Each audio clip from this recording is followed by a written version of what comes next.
What would you do if the family you trusted with your life turned your greatest day of grief into a nightmare of betrayal?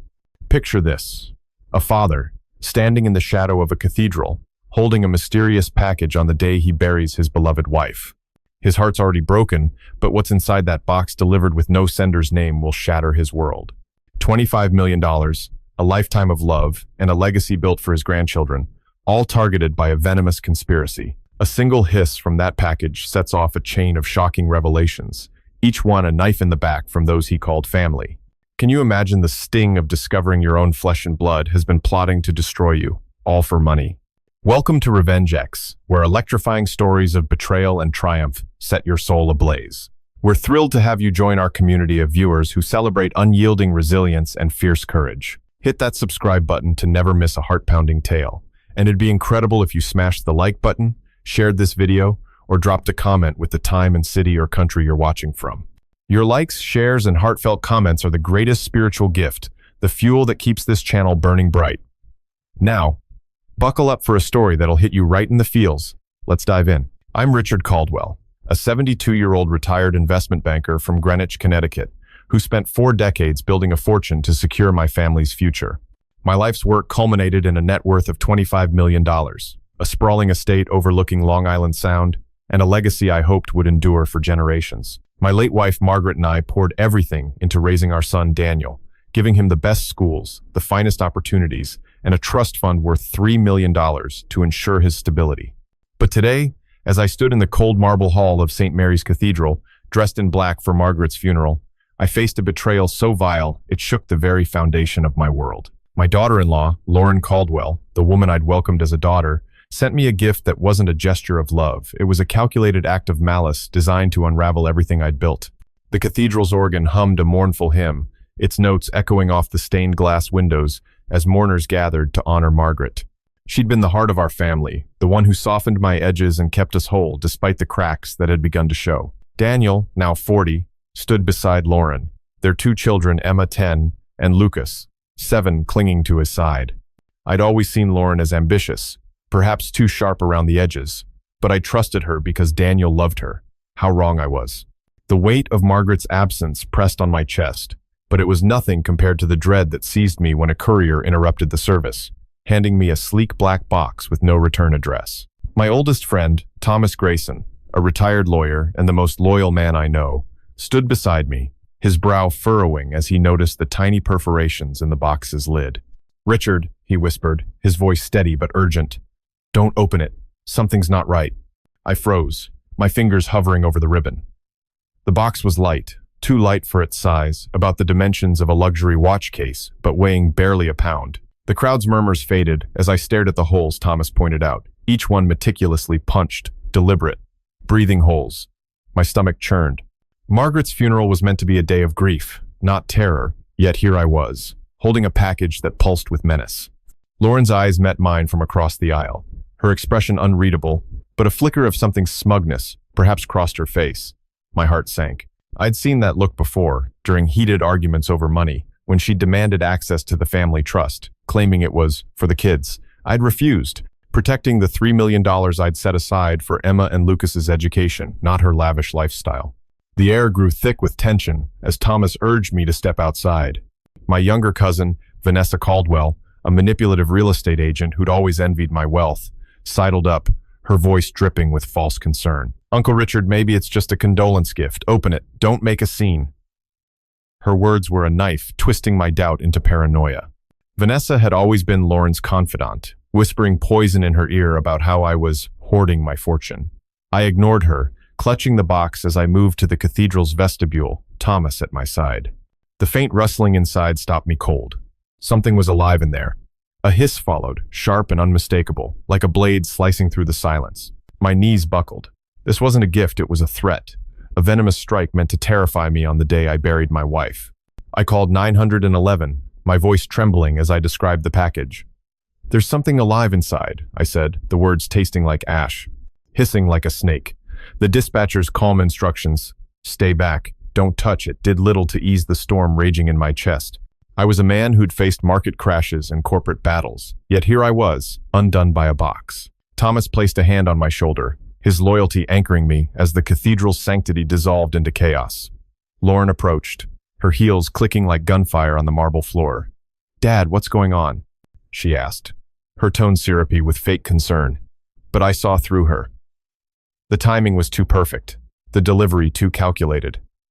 She'd known I'd be here, vulnerable, surrounded by mourners. This was her revenge for my refusal to hand over $5 million last month when she'd begged for emergency funds to cover her and Daniel's mounting debts from her designer purchases and Daniel's failed crypto ventures. The police arrived within minutes, their sirens cutting through the somber organ music. Officer Emily Harper, a no-nonsense woman with sharp eyes, took charge, cordoning off the vestibule as mourners whispered in confusion. An animal control specialist, Mike Torres, arrived shortly after, his calm efficiency a stark contrast to my spiraling panic. He opened the box with gloved hands, revealing a coiled rattlesnake, its scales glinting like a warning. "Venomous," Mike said, his voice low. Someone meant business. The crowd gasped, and I felt the ground shift beneath me. Lauren's hand flew to her mouth, but her eyes betrayed her gleaming with a sick satisfaction. Vanessa, standing nearby, smirked, her complicity clear.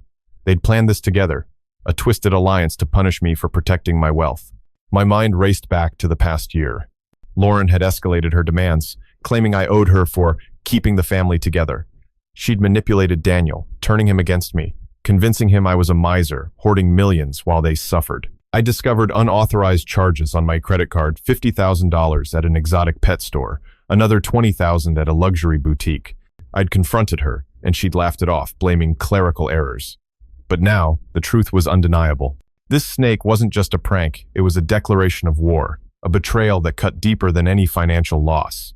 I'd given her everything, my trust, my home, my love, and she'd repaid me with a venomous threat on the day I mourned my wife. Thomas urged me to press charges, his voice steady but fierce. "Richard, this is criminal. You can't let her get away with it." But my heart warred with itself. Lauren was family, the mother of my grandchildren. Could I drag her through a legal battle, expose her cruelty in front of Emma and Lucas? The pain of her betrayal burned, a wound that throbbed with every memory of Margaret's pride in our family, now shattered by Lauren's greed. I wanted to scream, to demand answers, but Officer Harper's question cut through my turmoil. "Do you know who might have sent this?" I hesitated, my loyalty to Daniel clashing with the truth staring me in the face. Lauren's smug glance, Vanessa's knowing smirk, the snake's hiss all pointed to a conspiracy that had festered under my nose. As Mike secured the snake, another shock hit. A note slipped from the box's lining, handwritten in Lauren's unmistakable script. "You chose money over family, Richard. Now feel the sting." My breath caught. The audacity, the cruelty, it was beyond comprehension. She'd planned this to humiliate me, to assert control on the day I was most vulnerable. Vanessa's laughter echoed from the crowd, a cruel reminder of her role as Lauren's accomplice. I clutched the note, my hands shaking with a mix of rage and heartbreak. I'd built an empire to protect my family, only to have it weaponized against me by the very people I loved. The cathedral felt suffocating, the mourner's eyes boring into me as I faced the reality of Lauren's betrayal. Thomas stood firm, promising to help me fight back legally. Officer Harper took the note as evidence, her expression grim. "This is serious, Mr. Caldwell. We'll trace the package." But no investigation could undo the emotional carnage. Lauren had taken my trust, my generosity, and twisted them into a weapon. As I looked at her across the room, her facade of innocence cracking under my gaze, I knew this was only the beginning. The funeral wasn't just for Margaret, it was for the family I thought I had. And as the snake's hiss lingered in my mind, I vowed to protect what was left of my legacy, no matter the cost. The cathedral's heavy oak doors swung shut behind the police cruiser's flashing lights, leaving me standing in the vestibule, the weight of Lauren's betrayal sinking deeper into my bones. The note, her vicious words scrawled in black ink, burned in my hand like a brand, each letter a fresh cut to my heart. "You chose money over family, Richard. Now feel the sting." I'd built a fortune to protect my family, only to have it turned against me on the day I buried Margaret. The mourners' whispers buzzed like static, their pitying glances slicing through my composure. Thomas, ever the steadfast friend, gripped my shoulder, his voice low but fierce. "Richard, we need to talk. This isn't just a snake, it's a declaration of war." His words grounded me, but the chaos inside my chest churned wilder than ever. I stumbled into the cathedral's side chapel, seeking refuge from the crowd's eyes. The air smelled of wax and old hymnals, but it did nothing to calm the storm in my mind. Lauren's betrayal wasn't just a single act, it was the culmination of months, maybe years, of calculated deceit. I thought back to the summer, 6 months ago, when she'd first started her campaign to bleed me dry. It began with subtle hints, her voice honeyed as she complained about Daniel's business ventures failing. Then came the outright demands: $200,000 for a new house, $50,000 for a yacht they didn't need, all cloaked in crocodile tears about providing for the kids. I'd refused, citing the trust fund I'd already set up for Emma and Lucas, but each refusal seemed to fuel her venom. Now, as I sat on a wooden pew, the note crumpled in my fist. A new shock hit me like a freight train. My phone buzzed. A text from an unknown number. "You think a snake's bad, old man? You ain't seen nothing yet." The words dripped with street-level malice, the kind of taunt you'd hear in a dive bar brawl, not from family. My hands shook as I showed the message to Thomas. His jaw tightened, but before he could speak, Vanessa sauntered into the chapel, her designer heels clicking with predatory rhythm. "Well, well, Uncle Rich," she sneered, her voice thick with mockery. "You look like you've seen a ghost, or maybe just a little snake?" Her laugh was a jagged blade, cutting through the sanctity of the moment. She'd always been a leech, cozying up to Lauren, feeding her resentment like gasoline on a fire. I stood, my 72-year-old frame trembling with a rage I hadn't felt since my Wall Street days. "You knew about this, didn't you?" I spat, my voice low but sharp. Vanessa's smirk widened, her eyes glinting with cruel amusement. "Knew? Sweetie, I helped pick the damn thing out. Lauren said you needed a wake-up call, you greedy bastard." Her words hit like a sucker punch, each syllable laced with the kind of crude venom you'd hear on a Brooklyn street corner. I'd trusted her, invited her to family dinners, even bailed her out of a foreclosure mess 2 years ago with $100,000 of my own money. And this was her repayment, colluding with Lauren to terrorize me at my wife's funeral. The chapel door creaked open, and Father Michael, the priest who'd known our family for decades, stepped in, his face etched with concern. He was the middleman, always trying to bridge our family's divides with his quiet faith. "Richard, I overheard the commotion. Is everything all right?" His gentle tone clashed with the venom still ringing in my ears. I wanted to scream, to tell him that my family had become a nest of vipers, but I couldn't, not yet. Instead, I handed him the note, watching his eyes widen as he read Lauren's words. "This is unconscionable," he murmured, his hands trembling. "Richard, you must protect yourself. This isn't just a prank, it's evil." My mind reeled, torn between fury and a bone-deep grief. I'd spent decades building a legacy for Daniel, for Emma and Lucas, only to have it twisted into a weapon by Lauren and Vanessa. The betrayal wasn't just personal, it was a desecration of everything Margaret and I had stood for. I remembered the nights we'd stayed up, planning the trust fund, sacrificing vacations to secure their future. Now, Lauren had taken that love and spat on it, turning my grief into a stage for her cruelty. My chest ached with the weight of it, a father's heart breaking under the realization that the family I'd cherished was a lie. Another buzz from my phone snapped me back. This time, a photo, a grainy image of my Greenwich estate taken from the street, with a timestamp from this morning. Below it, another message. "Nice house, Richie. Shame if something happened to it." The threat was blatant, a gangster's taunt, and it sent ice through my veins. Thomas grabbed the phone, his lawyer's instincts kicking in. "This is extortion, Richard. We need to go to the police now." But I couldn't move, my mind trapped in a spiral of doubt and pain. Had I driven Lauren to this? Had my refusal to hand over millions pushed her to this level of depravity? Or had she always been this way, waiting for the perfect moment to strike? Vanessa's laughter broke my trance.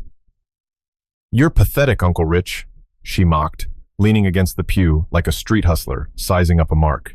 "You think you can keep all that cash locked up while we're out here scrapping? Lauren's got plans, and you're just collateral damage." Her words were a fresh betrayal, each one a reminder of the trust I'd misplaced.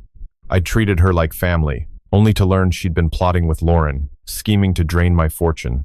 The pain was visceral, like a blade twisting in my gut, but it fueled a resolve I hadn't felt in years. Father Michael stepped forward, his voice steady but pleading. "Vanessa, this isn't you. You're better than this." But she just rolled her eyes, tossing her hair with a sneer. "Save the sermon, Padre. This is about survival, not your Bible crap." Her disrespect for the man who'd baptized her children was another shock, A third blow in a morning already heavy with treachery. I felt the cathedral walls closing in, the weight of their combined malice suffocating me. Lauren's snake, Vanessa's complicity, the anonymous threats they were a coordinated assault, each one designed to break me. Thomas pulled me aside, his voice urgent. "Richard, you can't let this slide. They're not just after your money, they're trying to destroy you." His loyalty was a lifeline, the only thing keeping me from collapsing under the weight of my family's betrayal. But even his strength couldn't erase the image of Lauren's smug glance, Vanessa's cruel laughter, or the snake's hiss echoing in my mind. I was a man who'd faced corporate sharks and won, yet here I was, outmaneuvered by my own flesh and blood. The fight wasn't over, though. As I clutched the note, my resolve hardened. Lauren and Vanessa thought they could break me, but they'd underestimated the strength of a father pushed too far. The cathedral might have been Margaret's farewell, but it was also the birthplace of my fight back, a battle I'd wage with every resource I had. The chapel's dim light flickered across the pews, casting shadows that danced like specters of my fractured family. The note from Lauren, the snake, Vanessa's cruel taunts, and the anonymous threat against my home had already torn through me, but the storm was far from over. I stood clutching the crumpled paper, my heart a battlefield of grief and fury, as Thomas urged me to act.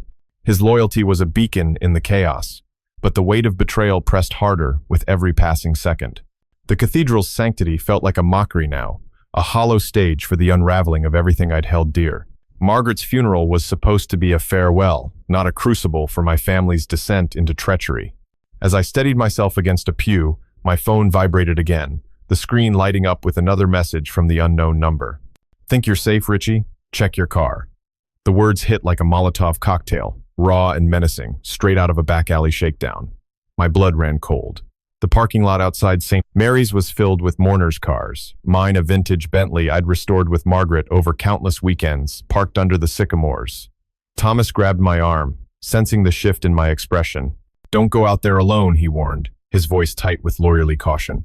But I was already moving, driven by a mix of dread and defiance, my 72-year-old legs carrying me toward the exit with a purpose I hadn't felt in years. Outside, the Greenwich air was crisp, the late afternoon sun glinting off polished hoods. My Bentley sat untouched at first glance, but as I approached, a new horror clawed at my chest. The driver's side window was shattered, glass glittering on the pavement, like broken promises. Scrawled across the hood in red spray paint were the words, "Pay up or burn, old man." The vandalism was a gut punch, a second betrayal layered on top of Lauren's snake and Vanessa's complicity. My car, a symbol of Margaret's laughter and our shared dreams, defaced with the kind of street thug bravado that screamed Lauren's orchestration. I could almost hear her voice, dripping with the same venom as Vanessa's earlier taunts, laughing at my shock. Thomas caught up, his face paling as he saw the damage. "This is escalation, Richard," he said, pulling out his phone to call Officer Harper back. But before he could dial, Vanessa's voice cut through the air like a switchblade. "Damn, Richie, you really pissed someone off," she jeered, leaning against a nearby SUV, her lips curled in a sneer that belonged in a dive bar, not a cathedral lot. "Guess your precious millions can't protect that fancy ride, huh, you stingy old prick?" Her words were pure venom, each syllable a calculated jab to wound me deeper. I'd given her everything, family vacations, $100,000 to save her failing business, and now she stood there, reveling in my humiliation, her alliance with Lauren a knife twisted in my back. My vision blurred with rage, but beneath it a deeper pain festered. How had it come to this?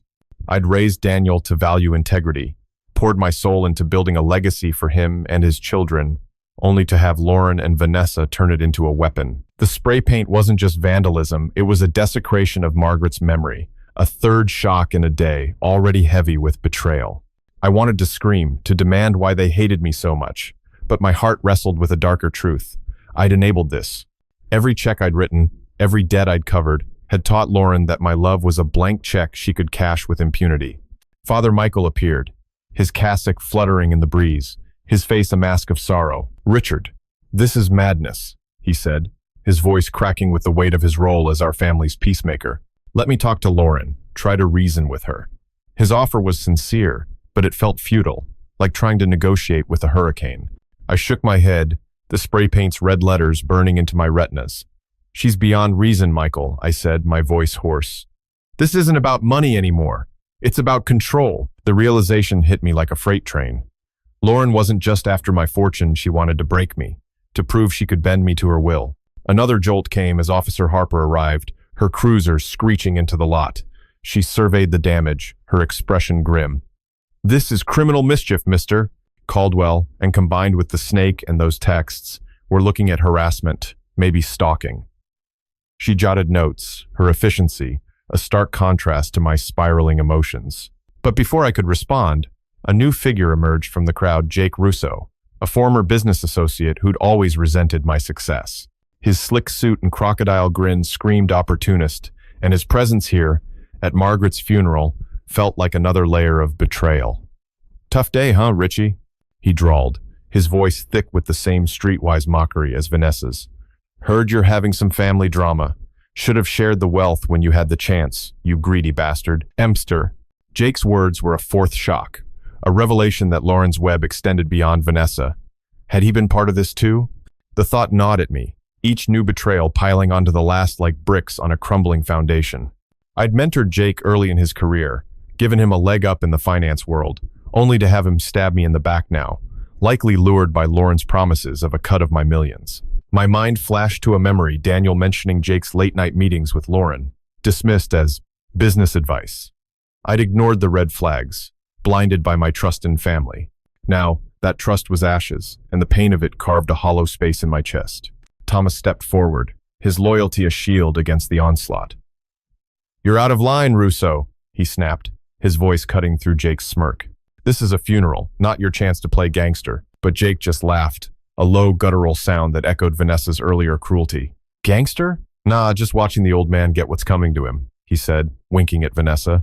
Their shared amusement was a fifth blow, a confirmation of a conspiracy that had been brewing under my nose, exploiting my grief to strike when I was weakest.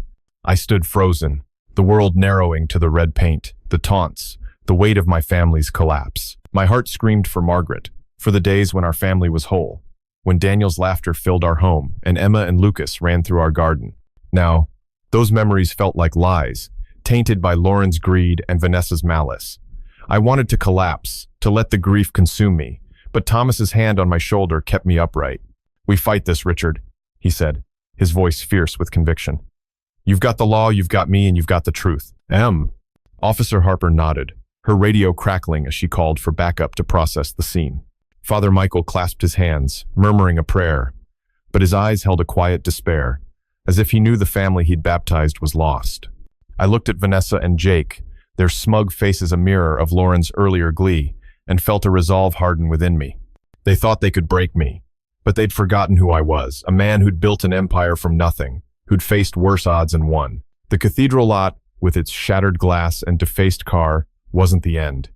It was the beginning of my counterattack, a vow to reclaim my life from the vipers I'd once called family. The cathedral parking lot felt like a war zone, the red spray paint on my Bentley's hood screaming betrayal in garish letters. Officer Harper's radio crackled with updates, but the world blurred around me, my heart pounding with a cocktail of rage and grief. Lauren's snake, Vanessa's taunts, Jake's menacing presence, and now the vandalism. They were a relentless assault, each blow chipping away at the man I'd been. Margaret's funeral was supposed to be a sacred goodbye, but it had become a stage for my family's descent into savagery. Thomas stood by me, his steady presence a lifeline, but the weight of my daughter-in-law's malice and her allies' cruelty threatened to drown me. I was a man who'd faced down Wall Street titans, yet here I stood, shattered by those I'd loved most. As Officer Harper photographed the defaced car, my phone buzzed again, the screen lighting up with a new message from that cursed, unknown number. "Your office is next, Richie. Better watch your back." The words were pure street venom, the kind of threat you'd hear in a backroom deal gone sour, and they sent a chill down my spine. My office, my sanctuary in downtown Greenwich, where I'd built my $25 million empire, was now a target. The audacity of it, the sheer gall, hit me like a sledgehammer. Lauren wasn't just after my money. She wanted to dismantle my entire life, piece by piece, on the day I buried my wife. My hands trembled as I showed the message to Thomas, whose face darkened with resolve. "This stops now, Richard," he said, his voice a low growl. "We're getting a restraining order today." Before I could respond, a new figure emerged from the cathedral's shadow, Clara Hensley, my longtime housekeeper, who'd been more family than employee for 20 years. Her face was pale, her eyes wide with fear as she clutched a crumpled envelope. "Mr. Caldwell, I found this in the mailbox at the house," she whispered, her voice shaking. "It was there this morning, but with everything happening, I didn't check until now." The envelope bore my name in Lauren's handwriting, the same sharp script as the snake's note. My stomach dropped as I tore it open, revealing a single sheet of paper. "You cut me off. You lose everything. The kids are mine, and you'll never see them again." The threat was a gut punch, a fourth layer of betrayal that weaponized my grandchildren, Emma and Lucas, against me. Lauren knew exactly where to strike, twisting the knife in the wound of Margaret's absence. Clara's hands wrung together, her loyalty shining through her fear. "I didn't know what to do, Mr. Caldwell. I'd never betray you, but I overheard Lauren and Vanessa talking last week about teaching you a lesson. I thought it was just talk." Her confession was a fifth shock, another crack in the facade of my family. Clara, who'd baked cookies for Emma and Lucas, who'd stayed late to help Margaret through her illness, had been close enough to hear their scheming but too loyal to act without proof. Her honesty cut through me, a reminder of the trust I'd misplaced in others. I wanted to collapse, to let the grief and betrayal consume me, but the fire in my chest burned hotter than ever. Vanessa's laugh sliced through the moment, sharp and cruel as she leaned against a nearby car. "Ah, poor Richie, crying over his grandbabies now?" she mocked, her voice dripping with streetwise scorn. "You're such a pathetic old fool, thinking your millions make you untouchable. Lauren's got you by the balls, and you're too dumb to see it." Her words were a sixth blow, each one a calculated jab to humiliate me in front of the mourners trickling out of the cathedral. I'd paid for her daughter's private school, $100,000 over 3 years, only to have her spit in my face with this alliance of malice. The pain was visceral, a raw wound that bled with every memory of the family I'd thought we were. Father Michael approached, his face etched with anguish as he read the new note. "Richard, this is beyond forgiveness," he said, his voice trembling with a rare anger. "Using children as pawns, it's a sin." His words, meant to comfort, only deepened my turmoil. I'd spent decades building a legacy for Emma and Lucas, sacrificing late nights and weekends to secure their trust fund. Now, Lauren was using them to break me, her threats a mockery of everything I'd worked for. My mind churned with doubt. Had I been too harsh, too protective of my wealth? Or had I been blind, enabling her greed with every check I'd written? The conflict tore at me, a father's love warring with the reality of a daughter-in-law turned predator. Another shock came as Jake Russo sauntered over, his grin a twisted mirror of Vanessa's. "Heard about your office, Richie," he sneered, his tone pure street hustle. "Bet it's gonna look real pretty with some new paint. You should have coughed up the cash when Lauren asked. You cheap-ass bastard." His words were a seventh blow, confirming his role in this orchestrated attack. I'd given him his start, mentored him through his first deals, only to have him join Lauren's vendetta, likely lured by promises of a cut of my fortune. The betrayal stung deeper than I could bear, each new conspirator a reminder of how thoroughly I'd been deceived. Officer Harper's voice cut through the haze. "Mr. Caldwell, we're tracing the phone number and securing your office, but we need to know any other enemies who might be involved." Her question forced me to confront the scope of this conspiracy. Lauren, Vanessa, Jake, how many others had I trusted, only to be stabbed in the back? My mind flashed to Daniel, my son, who'd stood silently during the funeral, his eyes avoiding mine. Was he complicit too? The thought was unbearable, a father's worst nightmare. Yet the seeds of doubt took root. I'd given him everything, a $3 million trust, a life of privilege, yet his silence felt like a betrayal of its own. Clara stepped closer, her voice soft but resolute. "Mr. Caldwell, I'll testify if you need me. I saw Lauren and Vanessa with that snake box at the pet store last month. I didn't understand then, but I do now." Her loyalty was a balm, a rare flicker of trust in a day drowned in deceit. But it couldn't erase the pain of knowing my family had turned against me, their greed transforming love into a battlefield. Thomas nodded, his lawyer's mind already mapping out the legal fight ahead. "We'll file for a restraining order tonight," he said, "and we'll lock down your assets. They won't touch a dime." As the mourners dispersed, their whispers a low hum of pity and scandal, I stood in the lot, surrounded by the wreckage of my Bentley and my family. Vanessa's taunts, Jake's threats, Lauren's note, they were a symphony of betrayal, each note louder and crueler than the last. I thought of Margaret, her gentle smile, her belief in family above all. She'd have been heartbroken to see us now, torn apart by greed and vengeance. But her memory also steeled me. I'd built this empire for her, for our children, and I wouldn't let Lauren destroy it. The parking lot, with its shattered glass and painted threats, was no longer just a crime scene. It was the crucible where I'd forged my resolve. They wanted a war? I'd give them one, armed with the law and the truth. The Greenwich dusk settled over the cathedral parking lot, the air thick with the scent of rain and betrayal. My Bentley's shattered glass glinted under the streetlights, its defaced hood a testament to Lauren's relentless vendetta. The note threatening my grandchildren, Vanessa's vicious taunts, Jake's complicity, and Clara's tearful confession had already ripped through my heart, but the storm was far from over.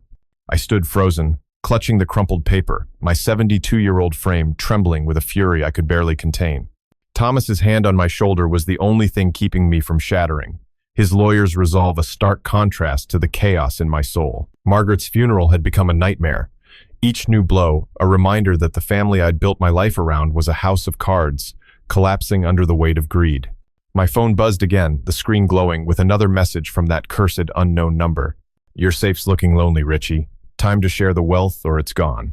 The words were a street hustler's sneer, raw and menacing, like a threat scrawled on a dive bar wall. My office safe, where I kept sensitive documents, $1 million in bonds, and Margaret's heirloom jewelry was now in Lauren's crosshairs.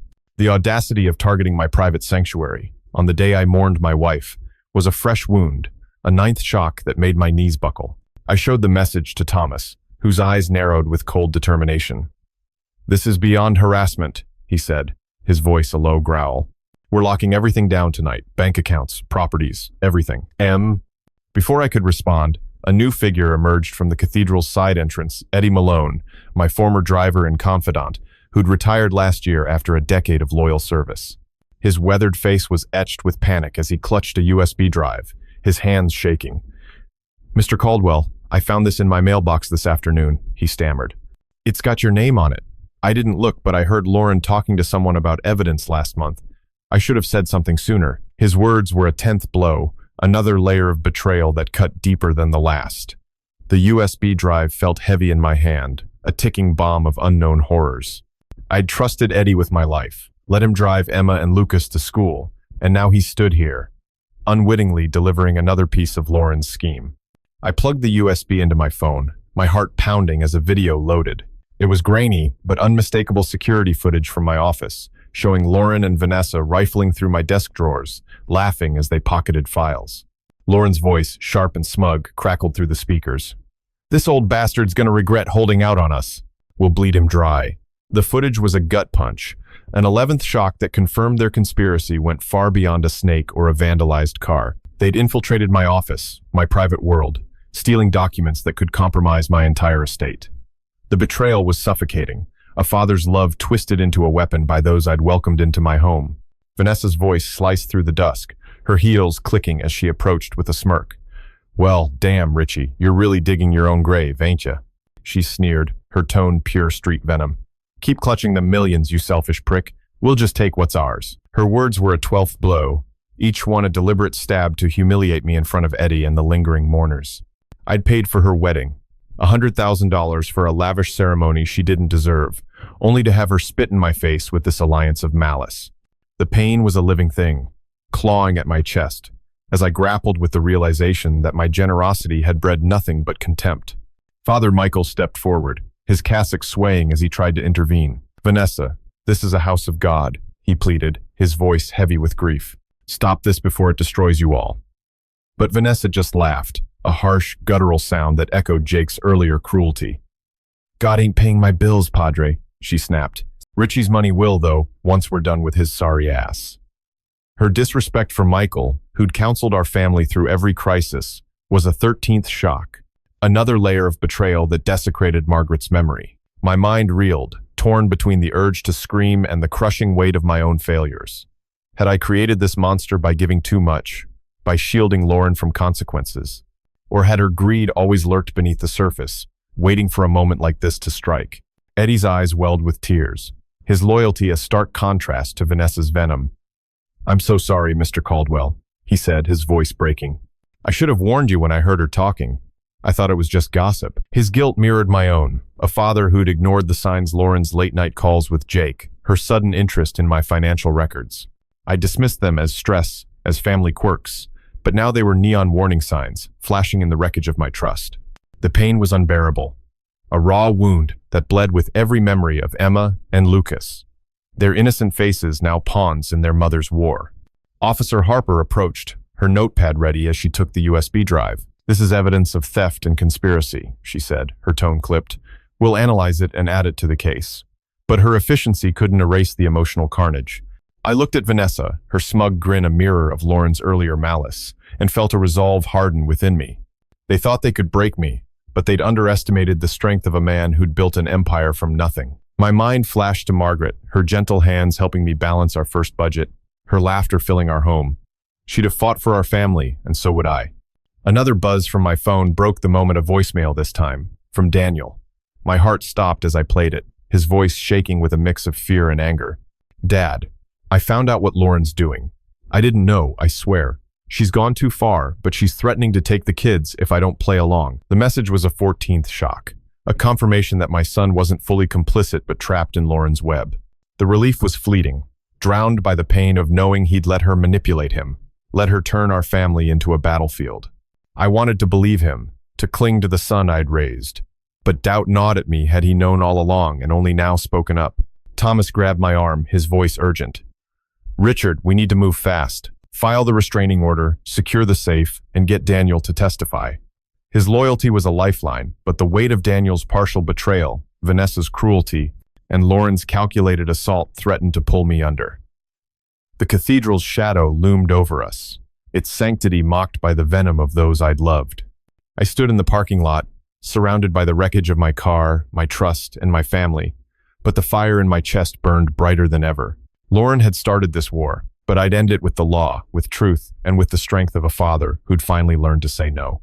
The Greenwich twilight deepened, casting long shadows across the cathedral parking lot, where my vandalized Bentley stood as a monument to Lauren's malice. The USB drive's footage, Daniel's hesitant confession, Vanessa's venomous taunts, and the latest threat against my office safe had piled betrayal upon betrayal, each one a hammer blow to my already fractured heart. I stood clutching the device, my 72-year-old hands trembling with a rage that burned hotter than my grief. Thomas's steady presence anchored me, his lawyer's mind already plotting our next move, but the cathedral's looming spires felt like a cage, trapping me in a nightmare that had begun with Margaret's funeral and spiraled into a war. The family I'd spent decades building was now a battlefield, and I was fighting to salvage what little remained. My phone buzzed again, the screen flashing with another message from the unknown number, its words dripping with streetwise cruelty. "Your fancy yacht's next, Richie. Hope you can swim, you cheap-ass geezer." The threat was a 15th shock, a vicious jab aimed at my pride and joy, a 60-foot yacht moored at Greenwich Harbor, where Margaret and I had spent countless summers sailing with Emma and Lucas. The thought of Lauren targeting that sacred space, a vessel of memories, was a fresh wound, slicing through the last remnants of my composure. I showed the message to Thomas, whose jaw clenched as he muttered, "They're trying to break you piece by piece." His words were a call to action, but my heart was a storm of doubt and pain, wrestling with the question, how had my love for my family bred such hatred? Before I could process the threat, a new figure stormed into the lot. Marissa Tate, a former financial advisor I'd fired years ago for unethical dealings. Her sharp suit and predatory grin screamed opportunist, and her presence here, at this moment, was a 16th shock, another layer of betrayal. Well, well, Richie," she sneered, her voice thick with the kind of street hustle you'd hear in a Manhattan backroom. "Looks like your perfect little world's falling apart, huh? Should have paid up when Lauren came knocking, you greedy old bastard." Her words were a knife, twisting in the wound of my trust. I'd mentored Marissa, given her a start in my firm, only to learn she'd been skimming client accounts. Now, her alliance with Lauren was clear, a calculated move to exploit my grief for profit. Marissa's taunts drew a crowd of lingering mourners, their whispers amplifying my humiliation. I wanted to scream, to demand how deep this conspiracy ran, but my chest ached with a deeper truth. I'd enabled this chaos. Every loan I'd given Daniel, every debt I'd covered for Lauren, had taught them that my wealth was theirs to plunder. The yacht, the safe, the Bentley. They weren't just assets. They were symbols of my life with Margaret, now defiled by those I'd trusted. My mind flashed to a memory, Emma's tiny hands gripping the yacht's wheel, her laughter echoing across the harbor.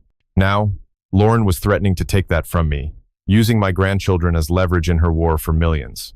Are you enjoying the story so far? I'd love to hear your thoughts. Just drop a quick comment below to share how you feel.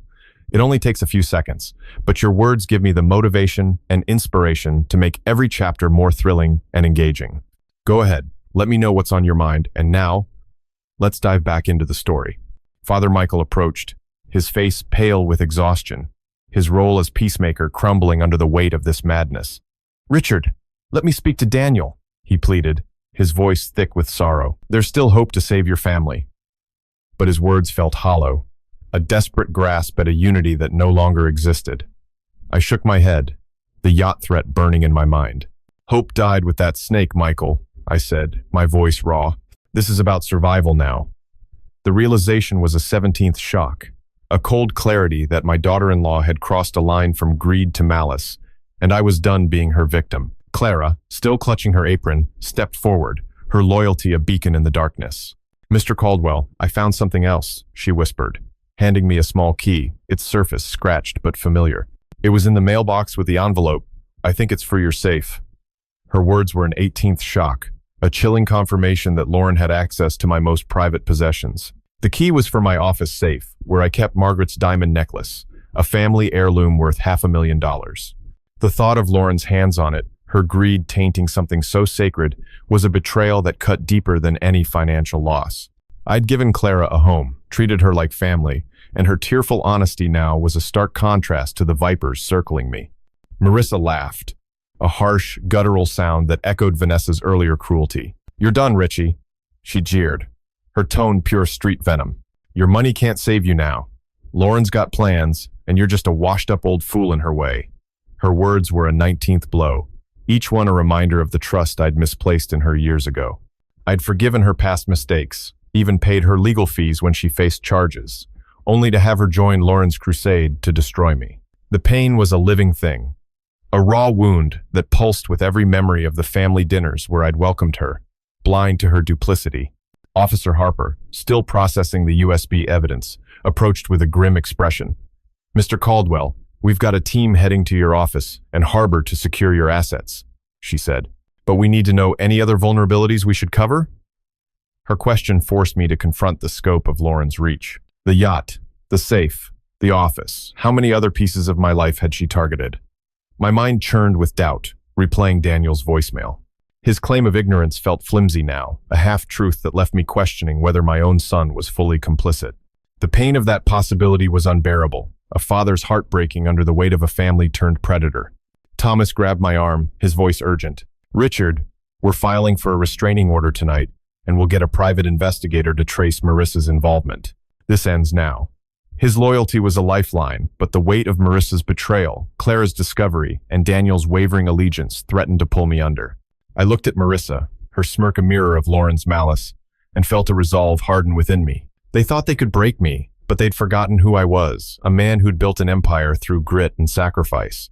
The parking lot, with its whispers and threats, was no longer just a scene of betrayal. It was the crucible where I'd forged my fight back. As the mourners dispersed, their eyes heavy with pity, I stood alone with Thomas, Clara, and Father Michael, the key to my safe burning in my palm. The cathedral's bells tolled, a mournful sound that echoed Margaret's absence. I thought of her strength, her belief in family, and how she'd have fought for us. That memory steeled me, turning my grief into a weapon. Lauren, Vanessa, Marissa, they'd started this war, but I'd end it with the law, with truth, and with the unyielding resolve of a father who'd finally seen his family for what they'd become.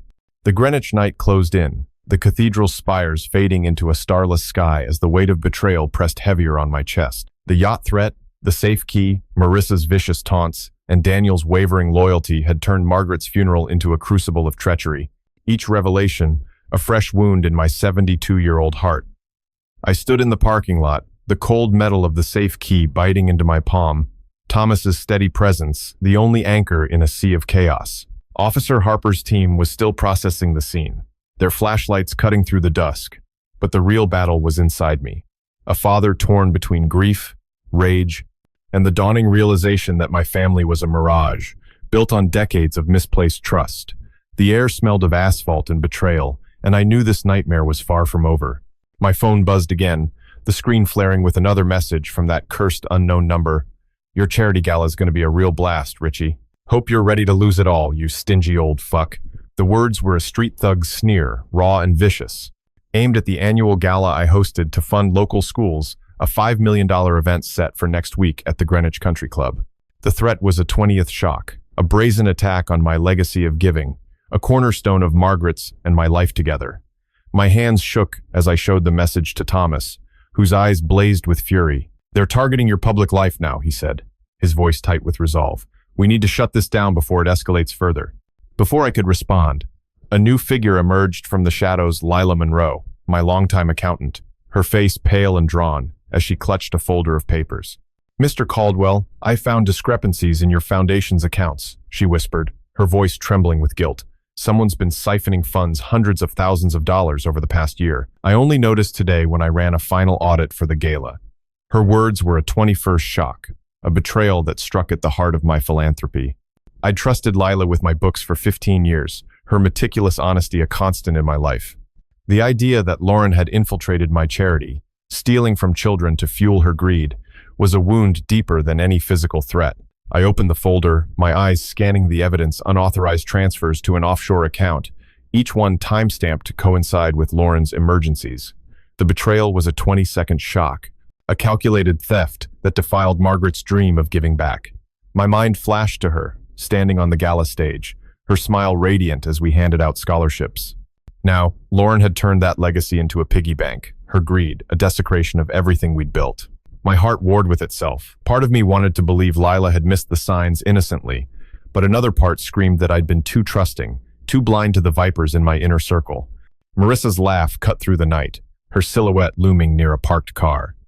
"Oh, Richie, you're looking real pathetic now," she jeered, her voice dripping with streetwise venom. "Your precious charity's bleeding out, and you're too damn dumb to stop it, you tight-ass prick." Her words were a 23rd blow, each one a deliberate jab to humiliate me in front of Lila and the police. I'd given her a second chance after her fraud, paid her debts to keep her out of jail, only to have her join Lauren's crusade to dismantle my life. The pain was a raw, pulsing thing, a father's love twisted into a weapon by those I'd once called family. Father Michael approached, his hands clasped in quiet despair. "Richard, this is a darkness we can't ignore," he said, his voice breaking. "Let me reach out to the community, rally support to protect your work." His offer was a flicker of hope, but it felt futile against the tidal wave of betrayal. I shook my head, the gala threat burning in my mind. "They're not just after my money, Michael," I said, my voice hoarse. "They want to erase me." The realization was a 24th shock, a cold clarity that Lauren's war wasn't about wealth, it was about power, about breaking me on the day I mourned my wife. Lila stepped closer, her eyes brimming with tears. "I should have caught this sooner, Mr. Caldwell," she said, her voice thick with remorse. "I trusted Lauren when she asked for access to the accounts for gala planning. I failed you." Her confession was a 25th shock, a reminder that even my most loyal allies had been manipulated. I'd treated Lila like a daughter, shared Thanksgivings with her family, only to learn she'd unwittingly opened the door to Lauren's theft. The pain was unbearable, a father's heart breaking under the weight of a family turned predator. But her honesty steeled my resolve. I wouldn't let Lauren win. Officer Harper took the folder, her expression grim. "This is embezzlement, Mr. Caldwell," she said, her radio crackling with updates from her team at the harbor. "We'll freeze the offshore accounts and add this to the case." But her efficiency couldn't erase the emotional carnage. I looked at Marissa, her smirk a mirror of Lauren's earlier malice, and felt a fire ignite within me. They thought they could break me, but they'd forgotten the man who'd built an empire from nothing, who'd faced worse odds and won. Another buzz from my phone shattered the moment, a photo this time, showing my yacht at the harbor, its deck smeared with red paint. The words "pay or sink" scrawled across the hull. The image was a 26th shock, a visual assault that confirmed Lauren's reach extended to every corner of my life. My mind churned with doubt. Had I pushed her to this by refusing her demands? Or had her greed always been a ticking bomb, waiting for Margaret's death to detonate? The conflict tore at me, a father's love clashing with the reality of a daughter-in-law who'd turned my legacy into a battlefield. Thomas grabbed my arm, his voice urgent. "Richard, we're going to court tomorrow. Restraining orders, asset freezes, the works.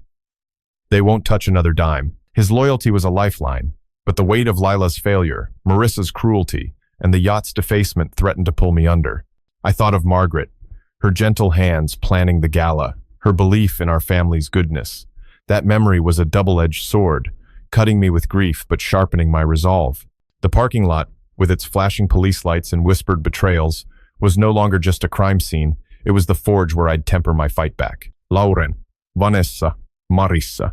The Greenwich night was a shroud, the cathedral's silhouette fading into a sky heavy with the threat of rain.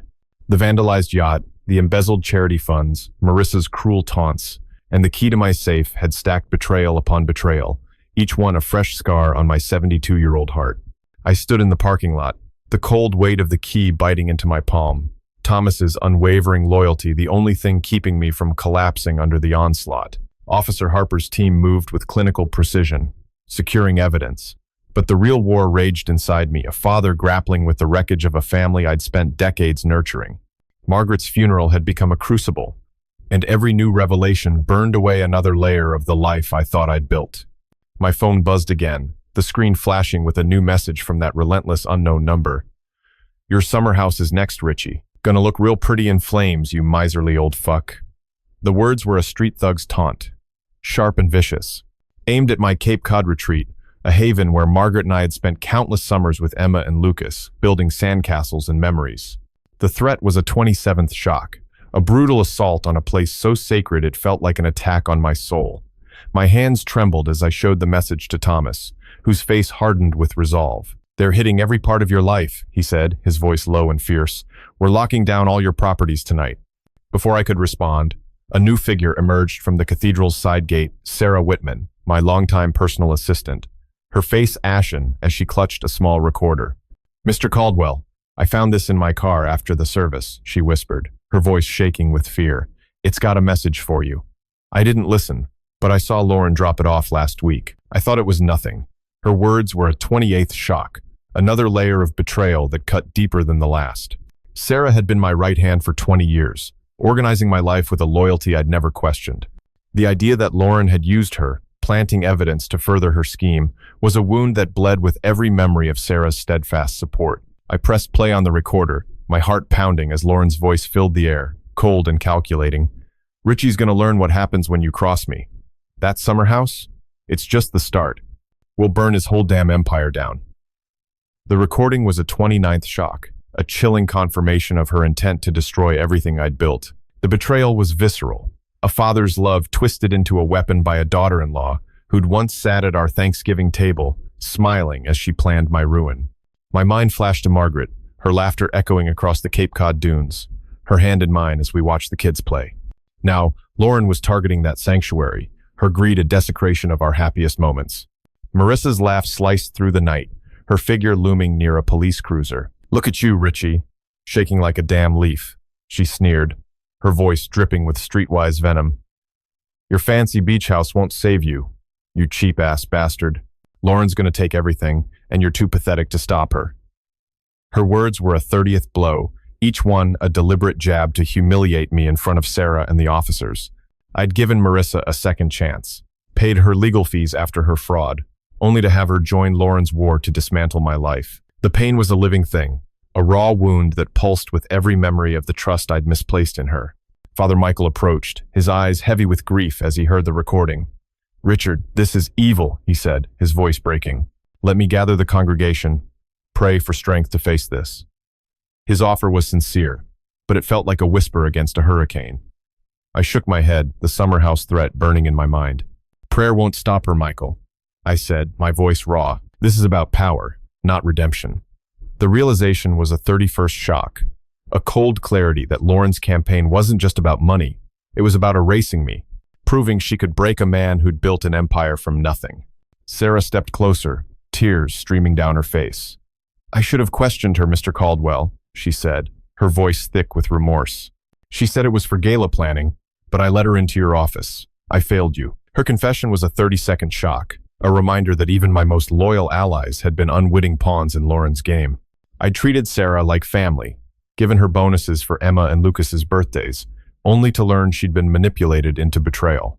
The pain was unbearable, a father's heart breaking under the weight of a family turned predator, but her honesty fueled my resolve. I wouldn't let Lauren destroy me. Officer Harper took the recorder, her expression grim. This is evidence of intent to commit arson, she said, her radio crackling with updates from the harbor team. We're sending units to your Cape Cod property now. But her efficiency couldn't erase the emotional carnage. I looked at Marissa, her smirk a mirror of Lauren's earlier malice, and felt a fire ignite within me. They thought they could break me, but they'd underestimated the strength of a man who'd faced worse odds and won. Another buzz from my phone shattered the moment of video this time, showing my Cape Cod summer house, its front door splashed with red paint. The words, "Burn it down," scrawled across the porch. The image was a 33rd shock, a visual assault that confirmed Lauren's reach was relentless. My mind churned with doubt had I driven her to this by protecting my wealth. Or had her malice always been there, waiting for Margaret's death to unleash it? The conflict tore at me, a father's love clashing with the reality of a daughter-in-law who turned my legacy into a battlefield. Thomas grabbed my arm, his voice urgent. "Richard, we're going to court first thing tomorrow, restraining orders, asset freezes, and a full investigation into Marissa and Lauren's network. This ends now." His loyalty was a lifeline, but the weight of Sarah's failure, Marissa's cruelty, and the summer house's defacement threatened to pull me under. I thought of Margaret, her gentle hands planting flowers on that Cape Cod porch, her belief in our family's goodness. That memory was a double-edged sword, cutting me with grief but sharpening my resolve. The parking lot, with its police lights and whispered betrayals, was no longer just a crime scene. The Greenwich night hung heavy, the cathedral's shadow a grim reminder of the war that had erupted on the day of Margaret's funeral. The defaced summer house, the stolen charity funds, Marissa's venomous taunts, and Sarah's tearful confession had woven a tapestry of betrayal that threatened to unravel my 72-year-old heart.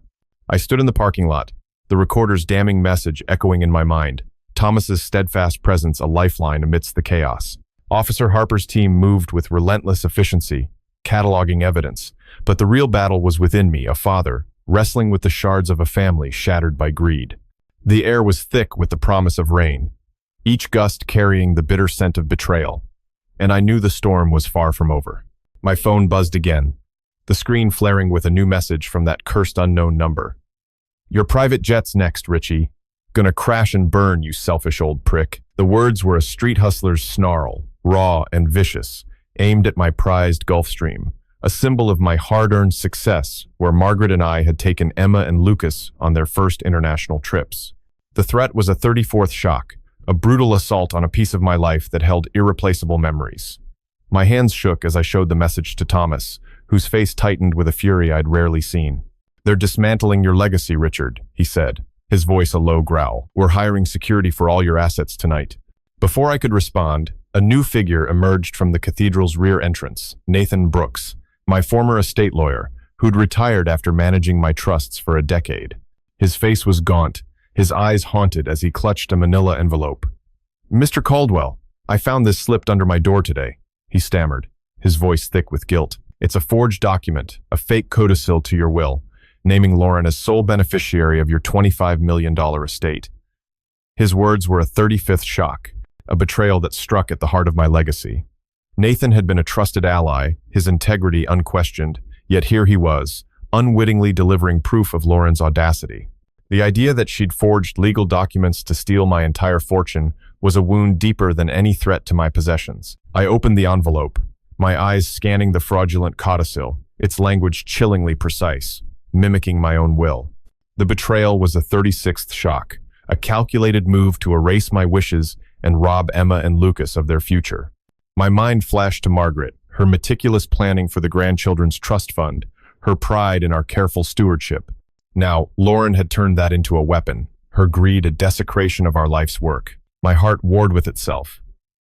Part of me wanted to believe Nathan had been duped innocently, but another part screamed that I'd been too trusting, too blind to the vipers, slithering through my inner circle. Marissa's laugh cut through the darkness, her figure leaning against a police van with a smirk. "Look at you, Richie, clutching your pearls like a damn fool," she sneered, her voice dripping with streetwise venom.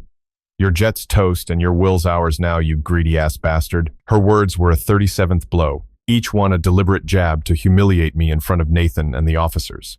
I'd given her a second chance, paid her debts to keep her out of jail, only to have her join Lauren's crusade to dismantle my life. The pain was a living thing, a raw wound that pulsed with every memory of the trust I'd misplaced in her. Father Michael approached, his cassock swaying as he clasped his hands in despair. "Richard, this is a betrayal of everything sacred," he said, his voice breaking with sorrow. "Let me organize a vigil, rally the community to stand with you." His offer was a flicker of hope, but it felt futile against the tidal wave of malice. I shook my head, the jet threat burning in my mind. "They don't want my money, Michael," I said, my voice raw. "They want my soul." The realization was a 38th shock, a cold clarity that Lauren's war was about destroying my identity, proving she could break a man who'd built an empire from nothing. Nathan stepped closer, his eyes brimming with tears. "I should have checked my files sooner, Mr. Caldwell," he said, his voice thick with remorse. "Lauren called me last month, asking about your will. I thought she was just curious. I failed you." His confession was a 39th shock, a reminder that even my most trusted allies had been manipulated. I'd treated Nathan like family, shared cigars on my jet's tarmac, only to learn he'd unwittingly opened the door to Lauren's scheme. The pain was unbearable, a father's heart breaking under the weight of a family-turned predator, but his honesty fueled my resolve. I wouldn't let Lauren win. Officer Harper took the envelope, her expression grim. "This is fraud and forgery," she said, her radio crackling with updates from the jet hangar. "We're securing your plane and running forensics on this document." But her efficiency couldn't erase the emotional carnage. I looked at Marissa, her smirk a mirror of Lauren's earlier malice, and felt a fire ignite within me. They thought they could break me, but they'd underestimated the strength of a man who'd faced worse odds and won. Another buzz from my phone shattered the moment of photo this time, showing my Gulfstream at the private hangar, its fuselage spray-painted with the words, "Crash it, Richie." The image was a 40th shock, a visual assault that confirmed Lauren's relentless reach. My mind churned with doubt. Had I pushed her to this by guarding my wealth? Or had her malice always been a ticking bomb, waiting for Margaret's death to detonate? The conflict tore at me, a father's love clashing with the reality of a daughter-in-law who'd turned my legacy into a battlefield. Thomas grabbed my arm, his voice urgent. "Richard, we're filing charges tomorrow, restraining orders, fraud, the works. We'll bury them in court." His loyalty was a lifeline, but the weight of Nathan's failure, Marissa's cruelty, and the jet's defacement threatened to pull me under. I thought of Margaret, her gentle hands planning our family trips, her belief in our legacy's goodness. That memory was a double-edged sword, cutting me with grief but sharpening my resolve.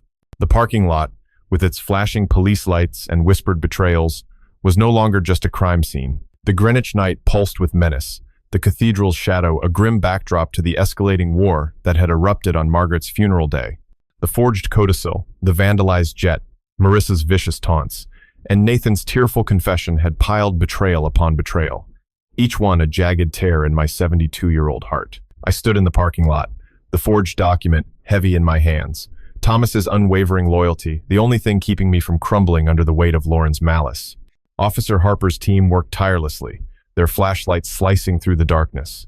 But the real battle raged within me, a father wrestling with the wreckage of a family I'd poured my life into. The air was thick with the scent of rain and treachery, and I knew the storm was only growing fiercer. My phone buzzed again, the screen flaring with another message from that relentless unknown number. "Your art collection's next, Richie. Gonna look real nice in ashes, you greedy old fuck." The words were a street thug's snarl, raw and vicious, aimed at my private gallery, a curated collection of paintings worth $3 million, each piece chosen with Margaret during our travels. The threat was a 41st shock, a brutal assault on a legacy that held our shared passion. My hands trembled as I showed the message to Thomas, whose eyes burned with a fury that matched my own. "They're targeting your soul now, Richard," he said, his voice a low growl. "We're hiring armed security for every asset tonight." Before I could respond, a new figure emerged from the cathedral's side path, Eleanor Price, my longtime art curator, her face pale as she clutched a crumpled photograph. "Mr. Caldwell, this was left at the gallery entrance this evening," she whispered, her voice quivering with fear. "It's a picture of your Monet, defaced with spray paint." Her words were a 40-second shock, a betrayal that struck at the heart of my cultural legacy. Eleanor had been a trusted steward, her passion for art rivaling Margaret's, yet here she was, delivering proof of Lauren's reach into my most cherished collection. The photograph showed my prized Monet, a serene water lily scene, marred with red paint spelling, "Pay or lose it." The desecration was a 43rd shock, a wound deeper than any financial loss, tainting a piece of my heart. I stared at the photo, my mind flashing to Margaret, her eyes sparkling as we bid on that Monet at a Sotheby's auction. Now, Lauren had turned it into a weapon, her greed a blasphemy against our shared dreams. My heart warred with itself. Part of me wanted to believe Eleanor had been unaware, but another part screamed that I'd been too trusting, too blind to the predators circling my life. The pain was a raw, pulsing thing.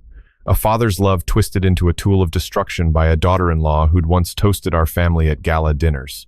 Marissa's laugh sliced through the night, her figure leaning against a police cruiser with a smirk. "Look at you, Richie, crying over your pretty pictures," she sneered, her voice dripping with streetwise venom. "Your art's gonna burn, you stingy-ass bastard. Lauren's got you right where she wants you." Her words were a 44th blow, each one a deliberate jab to humiliate me in front of Eleanor and the officers.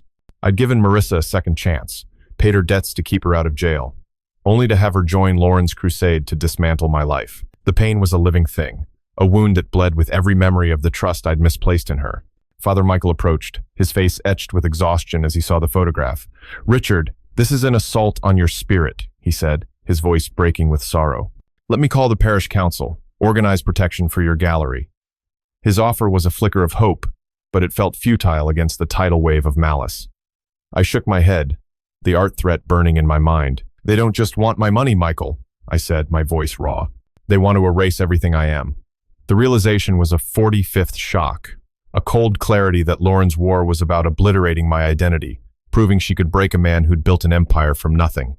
Eleanor stepped closer, tears streaming down her face. "I should have secured the gallery better, Mr. Caldwell," she said, her voice thick with remorse. "Lauren asked for a tour last month, said it was for a charity event. I let her in. I failed you." Her confession was a 46th shock, a reminder that even my most loyal allies had been unwitting pawns in Lauren's game. I'd treated Eleanor like family, shared stories of Margaret's love for art, only to learn she'd been manipulated into betrayal. The pain was unbearable, a father's heart breaking under the weight of a family-turned predator, but her honesty fueled my resolve. I wouldn't let Lauren win. Officer Harper took the photograph, her expression grim. "This is vandalism and a direct threat," she said, her radio crackling with updates from the jet hangar team. "We're sending units to your gallery now." But her efficiency couldn't erase the emotional carnage. I looked at Marissa, her smirk a mirror of Lauren's earlier malice, and felt a fire ignite within me. They thought they could break me, but they'd underestimated the strength of a man who'd faced worse odds, and won. Another buzz from my phone shattered the moment, a video this time, showing my gallery's entrance, its glass doors smashed, red paint dripping like blood across the steps. The image was a 47th shock, a visual assault that confirmed Lauren's relentless reach. My mind churned with doubt. Had I driven her to this by guarding my wealth? Or had her malice always been a ticking bomb, waiting for Margaret's death to detonate? The conflict tore at me, a father's love clashing with the reality of a daughter-in-law who'd turned my legacy into a battlefield. Thomas grabbed my arm, his voice urgent. "Richard, we're filing charges tomorrow, restraining orders, fraud, vandalism, the works. We'll bury them in court." His loyalty was a lifeline, but the weight of Eleanor's failure, Marissa's cruelty, and the gallery's defacement threatened to pull me under. I thought of Margaret, her gentle hands tracing the Monet's frame, her belief in our family's goodness. That memory was a double-edged sword, cutting me with grief, but sharpening my resolve. The parking lot, with its flashing police lights and whispered betrayals, was no longer just a crime scene. It was the crucible where I'd forged my counterattack. The Greenwich night was a suffocating veil, the cathedral's looming presence a stark reminder of the war that had erupted on the day of Margaret's funeral. The defaced art collection, the forged codicil, Marissa's venomous taunts, and Eleanor's tearful confession had layered betrayal upon betrayal, each one a fresh wound in my 72-year-old heart. I stood in the parking lot, the photograph of my vandalized Monet burning in my hands, Thomas's unwavering loyalty, the only thing keeping me from collapsing under the weight of Lauren's malice. Officer Harper's team moved with relentless precision, their radios crackling in the darkness, but the real battle was within me, a father, grappling with the ruins of a family I'd spent decades building. The air was heavy with the threat of rain and treachery, and I knew the storm was only intensifying. My phone buzzed again, the screen flaring with another message from that cursed unknown number. "Your vineyard's next, Richie. Gonna taste real sweet when it burns. You tight-ass old fuck." The words were a street thug's snarl, raw and vicious, aimed at my Napa Valley vineyard, a retreat where Margaret and I had celebrated anniversaries, toasting with Emma and Lucas under the stars. The threat was a 48th shock, a brutal assault on a sanctuary that held our most intimate memories. My hands trembled as I showed the message to Thomas, whose face darkened with a fury that mirrored my own. "They're targeting your entire legacy," he said, his voice a low growl. "We're putting armed guards on every property tonight." Before I could respond, a new figure emerged from the cathedral's side entrance, Grace Holloway, my longtime vineyard manager, her face pale as she clutched a small vial of dark liquid. "Mr. Caldwell, this was left at the vineyard gate this afternoon," she whispered, her voice quivering with fear. "It's labeled poison. I think it's meant for the vines." Her words were a 49th shock, a betrayal that struck at the heart of my passion project. Grace had been a trusted ally, her dedication to the vineyard rivaling Margaret's. Yet here she was, delivering proof of Lauren's reach into my most cherished endeavor. The vial was a chilling symbol, a threat to destroy a legacy worth $2 million in vines alone.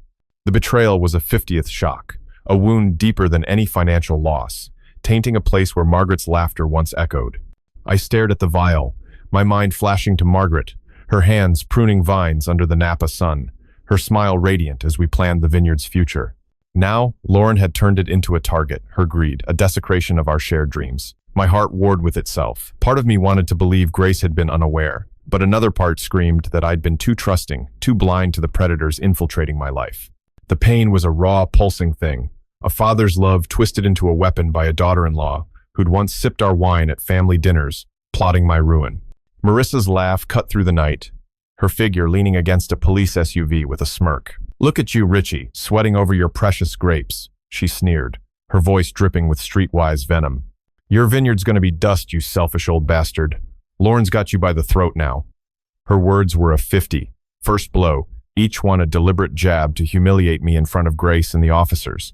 I'd given Marissa a second chance, paid her debts to keep her out of jail, only to have her join Lauren's crusade to dismantle my life. The pain was a living thing, a wound that bled with every memory of the trust I'd misplaced in her. Father Michael approached, his eyes heavy with sorrow as he saw the vial. "Richard, this is a sin against creation," he said, his voice breaking. "Let me call the diocese, organize a prayer circle for your protection." His offer was a flicker of hope, but it felt futile against the tidal wave of malice. I shook my head, the vineyard threat burning in my mind. "They don't just want my money, Michael," I said, my voice raw. "They want to erase my life." The realization was a 50-second shock, a cold clarity that Lauren's war was about obliterating my existence, proving she could break a man who'd built an empire from nothing. Grace stepped closer, tears streaming down her face. "I should have checked the gate sooner, Mr. Caldwell," she said, her voice thick with remorse. "Lauren visited the vineyard last month, said it was for a wine tasting event. I let her walk the grounds. I failed you." Her confession was a 53rd shock, a reminder that even my most loyal allies had been unwitting pawns in Lauren's game. I'd treated Grace like family, shared harvests with her children, only to learn she'd been manipulated into betrayal. The pain was unbearable, a father's heart breaking under the weight of a family-turned predator, but her honesty fueled my resolve. I wouldn't let Lauren win. Officer Harper took the vial, her expression grim. "This is attempted sabotage," she said, her radio crackling with updates from the gallery team. "We're sending units to your vineyard now." But her efficiency couldn't erase the emotional carnage.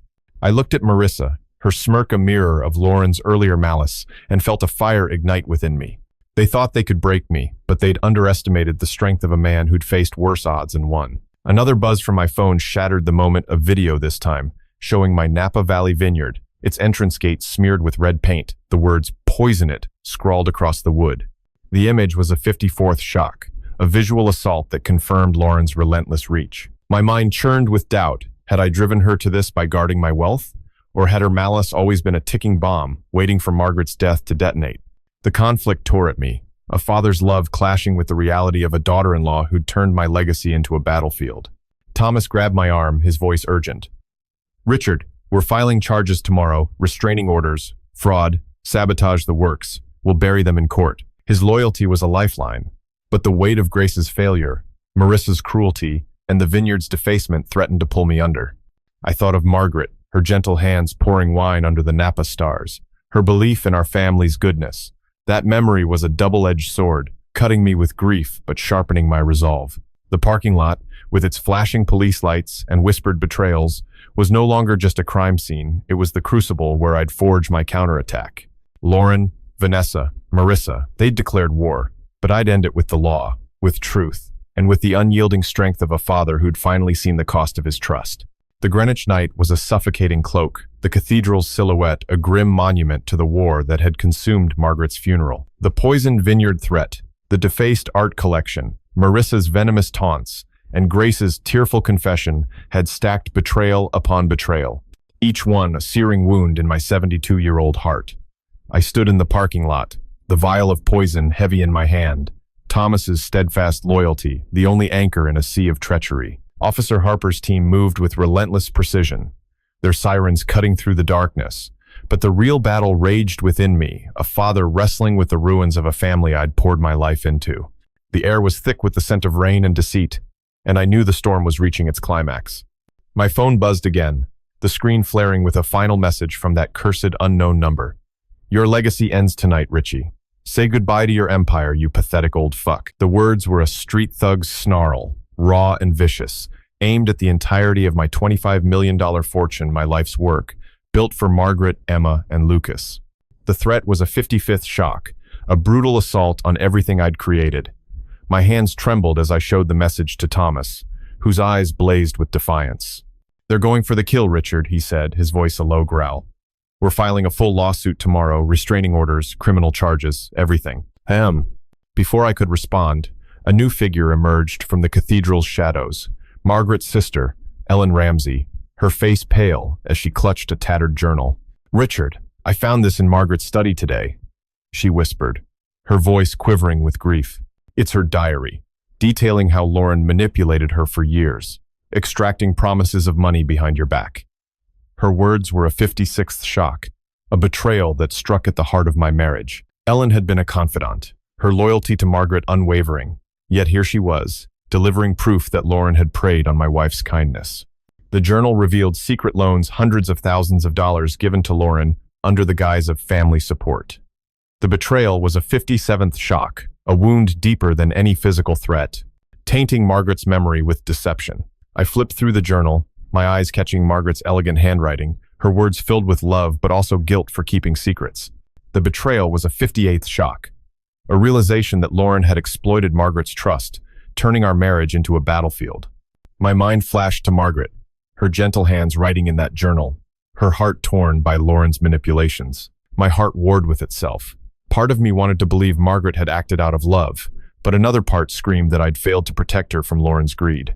The pain was a raw, pulsing thing, a father's love twisted into a weapon by a daughter-in-law who'd poisoned my family's core. Marissa's laugh sliced through the night, her figure leaning against a police cruiser with a smirk. "Look at you, Richie, bawling over your dead wife's secrets," she sneered, her voice dripping with streetwise venom. "Your empire's crumbling, you stingy-ass bastard. Lauren played you and Margaret like fools." Her words were a 59th blow, each one a deliberate jab to humiliate me in front of Ellen and the officers. I'd given Marissa a second chance, paid her debts, only to have her join Lauren's crusade to dismantle my life. The pain was a living thing, a wound that bled with every memory of the trust I'd misplaced in her. Father Michael approached, his face etched with sorrow as he saw the journal. "Richard, this is a betrayal of the soul," he said, his voice breaking. "Let me hold a mass for Margaret's peace, to heal this wound." His offer was a flicker of hope, but it felt futile against the tidal wave of malice.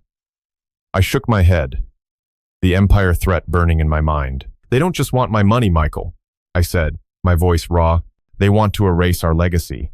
The realization was a 60th shock, a cold clarity that Lauren's war was about obliterating everything Margaret and I had built. Ellen stepped closer, tears streaming down her face. "I should have told you sooner, Richard," she said, her voice thick with remorse. "Margaret swore me to secrecy, but I failed you both." Her confession was a 61st shock, a reminder that even my closest allies had been complicit in silence. I'd treated Ellen like a sister, shared holidays with her, only to learn she'd kept Lauren's manipulations hidden. The pain was unbearable, a father's heart breaking under the weight of a family-turned predator. But her honesty fueled my resolve. I wouldn't let Lauren win. Officer Harper took the journal, her expression grim. "This is evidence of long-term fraud," she said, her radio crackling with updates from the Vineyard team. "We're building a case to bury them." But her efficiency couldn't erase the emotional carnage. I looked at Marissa, her smirk a mirror of Lauren's malice, and felt a fire ignite within me. They thought they could break me, but they'd underestimated the strength of a man who'd built an empire from nothing. Another buzz from my phone shattered the moment, a live video feed this time, showing my Greenwich estate, its front gate smashed, red paint dripping with the words, "Empire Falls." The image was a 60-second shock, a visual assault that confirmed Lauren's relentless reach. My mind churned with doubt. Had I driven her to this by guarding my wealth? Or had her malice always been a ticking bomb, waiting for Margaret's death to detonate? The conflict tore at me, a father's love clashing with the reality of a daughter-in-law who'd turned my legacy into ashes. But then, a final twist, Daniel appeared, his face haggard as he ran toward me. "Dad, I'm done with her," he said, his voice breaking. "I found Lauren's plans, blueprints, to sabotage your estate, your jet, everything. I'm testifying against her." His words were a 63rd shock, a flicker of redemption that pierced the darkness. Unlike the original story, where legal barriers ended the conflict, here Daniel's choice to stand with me offered a chance at healing. The knowledge of his betrayal stung, but the knowledge of his return gave me strength. The lesson was clear. Family is fragile, but redemption is possible through courage and truth.